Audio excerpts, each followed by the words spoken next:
कार्तिक मास की कथा का अध्याय -9। राजा पृथु ने कहा, हे मुनिश्रेष्ठ नारद जी, आपने कार्तिक माह के व्रत में जो तुलसी की जड़ में भगवान विष्णु का निवास बताकर उस स्थान की मिट्टी की पूजा करना बतलाया है। अत मैं श्री तुलसी जी के महात्म्य को सुनना चाहता हूँ। तुलसी जी कहाँ और किस प्रकार उत्पन्न हुई, यह बताने की कृपा करें। नारद जी बोले, राजन, अब आप तुलसी जी की महत्ता तथा उनके जन्म का प्राचीन इतिहास ध्यान पूर्वक सुनिए।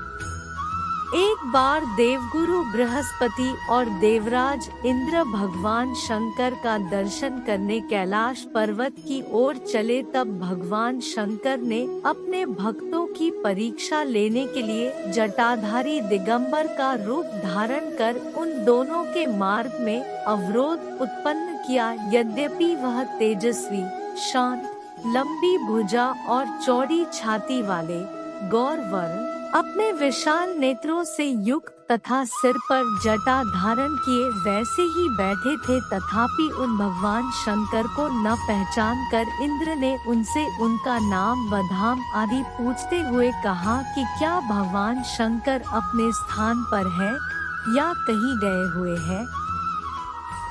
इस पर तपस्वी रूप भगवान शिव कुछ नहीं बोले। इंद्र को अपने त्रिलोकीनाथ होने का गर्व था। उसी अहंकार के प्रभाव से वह चुप किस प्रकार रह सकता था। उसने क्रोधित होते हुए उस तपस्वी को धुड़क कर कहा, अरे, मैंने तुझसे कुछ पूछा है और तू उसका उत्तर भी नहीं देता। मैं अभी तुझ पर वज्र का प्रहार करता हूँ, फिर देखता हूँ कि कौन तुझ दुर्मति की रक्षा करता है। इस प्रकार कहकर जैसे ही इंद्र ने उस जटाधारी दिगंबर को मारने के लिए हाथ में वज्र लिया, वैसे ही भगवान शिव ने वज्र सहित इंद्र का हाथ स्तंभित कर दिया और विकराल नेत्र कर उसे देखा। उस समय ऐसा प्रतीत हो रहा था कि वह दिगंबर प्रज्वलित हो उठा है और वह अपने तेज से जला देगा। भुजाएं स्तंभित होने के कारण इंद्र दुखित होने के साथ साथ अत्यंत कुपित भी हो गया, परंतु उस जटाधारी दिगंबर को प्रज्वलित देखकर बृहस्पति जी ने उन्हें भगवान शंकर जानकर प्रणाम किया और दंडवत होकर उनकी स्तुति करने लगे।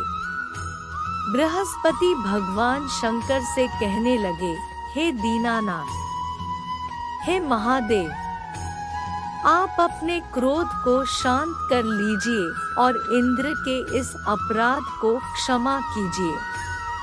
बृहस्पति के यह वचन सुनकर भगवान शंकर ने गंभीर वाणी में कहा, मैं अपने नेत्रों से निकाले हुए क्रोध को किस प्रकार रोकूं? तब बृहस्पति ने कहा, भगवन, आप अपना भक्तवत्सल नाम सार्थक करते हुए अपने भक्तों पर दया कीजिए। आप अपने इस तेज को अन्यत्र स्थापित कीजिए और इंद्र का उद्धार कीजिए। तब भगवान शंकर गुरु बृहस्पति से बोले, मैं तुम्हारी स्तुति से अत्यंत प्रसन्न हूँ। तुमने इंद्र को जीवन दान दिलवाया है। मुझे विश्वास है कि मेरे नेत्रों की अग्नि अब इंद्र को पीड़ित नहीं करेगी। बृहस्पति से इस प्रकार कहकर भगवान शिव ने अपने मस्तक से निकाले हुए अग्निमय तेज को अपने हाथों में ले लिया और फिर उसे क्षीर सागर में डाल दिया। तत्पश्चात भगवान शंकर अंतर्ध्यान हो गए। इस प्रकार जिसको जो जानने की कामना थी उसे जानकर इंद्र तथा बृहस्पति अपने अपने स्थान को चले गए।